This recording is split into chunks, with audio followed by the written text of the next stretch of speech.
এরকম বৃষ্টি ওয়েদারে বেশ ঝালঝাল করে চিকেন কষা খেতে কিন্তু দারুণ লাগে। তার মধ্যে রান্নাটা যদি স্পেশাল মানুষ করে তাহলে টেস্ট তো আরো দ্বিগুণ বেড়ে যায় সেই রান্নার। একটু প্লিজ ইগনোর করে দিও ওই মেলে রাখা কাপড়গুলোকে, বাইরে বৃষ্টির জন্য আজকে আর বাইরে মেলে রাখা হয়নি। ওনার মিষ্টি খেতে এত ভালো লাগে, শুধু মিষ্টি নিয়ে এসে ফ্রিজ ভরায়। রান্না তো দেখে মনে হচ্ছে প্রায় কমপ্লিট, আর দেখেও কিন্তু ভীষণ টেস্টি লাগছে।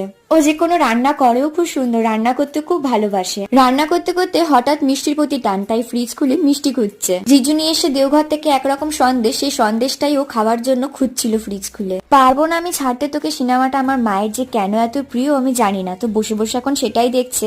জানো তো আমার চ্যানেলটা প্রচুর গ্রো করেছিল, কিন্তু কয়েকদিন ধরে এই গত 2 মাস ধরে শরীরটা ভীষণ খারাপ, সেই জন্য মন চাইলেও শরীর সঙ্গ দিচ্ছে না এই ভিডিও করার। আমাকে দেখলেও হয়তো তোমরা একটু বুঝতে পারছো যে আমার শরীরটা খারাপ, তো আমি এখন বলতে প্রস্তুত নই আমার কি হয়েছে না হয়েছে, কিন্তু পরে অবশ্যই একদিন বলবো। তোমাদের কাছে আমার রিকোয়েস্ট, প্রথম থেকে যেরকম তোমরা